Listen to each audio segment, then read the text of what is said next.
তো guys welcome to my mini blog. তো guys সকাল সকাল শুরু হয়ে গেল টুকটুকি দিয়া, কারণ আমার বাইকের তো বাইক নাই, ওটার লিখি টুকটুকি দিয়েও ঘুরে লাগবে। এখন যাই আর মারোয়ারি ফোর্টি। তো গাইজ আমরা দুইজন ওয়েট করি, এই লেওড়া সুদা আমরা দুজনে ওয়েট করি, আর এখন একটা মানুষ আইব।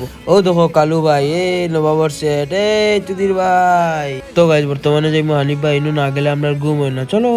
তো গাইজ এখন আমরা ফুলন বাবুর ওয়েট করি, আর হেল লিগি এখন যাইমু একটু করে বালিকান দিয়ে কেনে আমরা রাখতা কিতা প্লেন হয়ে যায় লেওড়া সুদা, আমরা এমনি আসু তো আবার ইয়া এখন বাইপাসে উঠি যাব পুরা 201 ভালো স্কুটি, মামার স্কুটি লইয়া উঠাইলু বেঞ্চো। এই খেলা আজকের জায়গাটা তোমরা দেখাইমু, বেতালা জায়গা। ইতা মনে কোনোদিন কেউ আইসো না দেখতে পারা। এখন যাইমু পাহাড়ের উপরেতে, চলো ভাই। কেউ সময় পাইলে অনো আইও, তোমরা তো প্রধানমন্ত্রী, তোমরা সময় নাই, অনো আইও। বেতলা ফিল দিব ভাই, বেতলা ফিল দিব, আইয়া দেখিও ভাই।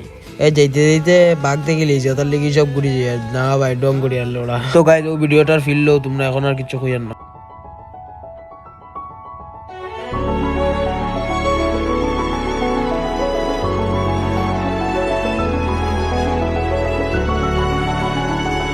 তো গাইজ এখন গরো যে আর এখন আর ভালো লাগে না আড্ডা মারতে 4টা বাজে। তো গাইজ আজকে ভিডিও যদি ভালো লাগে তো লাইক শেয়ার করো, নাহলে ফাঙ্কু দিমু। শরীরটা ভালো না, তার লেগে আজকে ভিডিও পুরা হইতো না। থ্যাংকস।